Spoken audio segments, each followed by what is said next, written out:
इलाका किसी का हो, धमाका चंदन प्रेमी का होगा।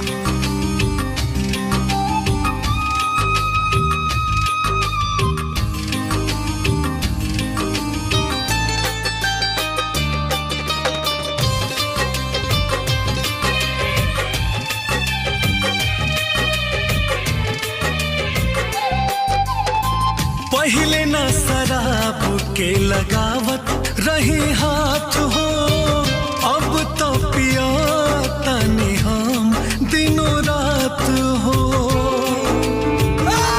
इलाका किसी का हो, धमाका प्रेमी चंदन का होगा।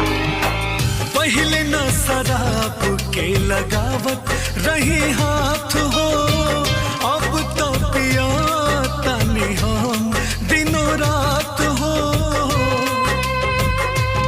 समझावल त सबसे झगड़ गईनी हम, समझावल त सबसे झगड़ गईनी हम। तू प्यार करके छोड़लो का बिगाड़ गईनी हम, तू प्यार करके छोड़लो का बिगाड़ गईनी हम। इलाका किसी का हो, धमाका चंदन डीजे का होगा।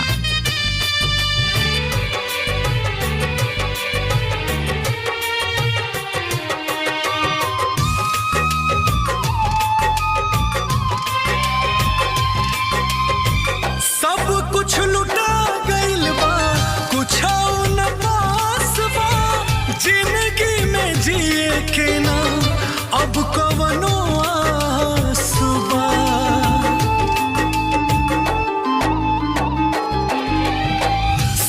कुछ लुटा गइल बा, कुछ न पास बा, जिंदगी में जिए के ना अब कवनो आस बा। दर्द के बयार में उजाड़ गईनी हम, दर्द के बयार में उजाड़ गईनी हम। तू प्यार करके छोड़लो का बिगाड़ गईनी हम, तू छोड़लो का बिगाड़ गईनी हम। चंदन डीजे का मोबाइल नंबर संपर्क करिए 6209296512।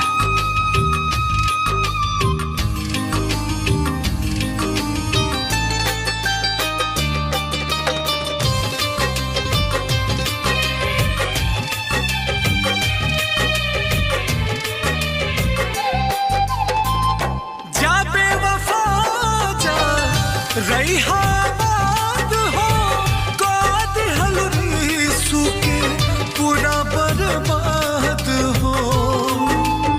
इलाका किसी का हो, धमाका चंदन कटैया डीजे का होगा।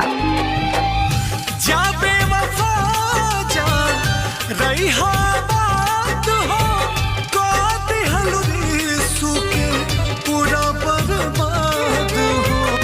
बुलबुल अमित हो बिखार गईनी हम, बुलबुल अमित हो बिखार गईनी हम। तू प्यार करके छोड़लो का बिगाड़ गईनी हम, तू प्यार करके छोड़लो का बिगाड़ गईनी हम। चंदन डीजे का नाम तो सुना ही होगा।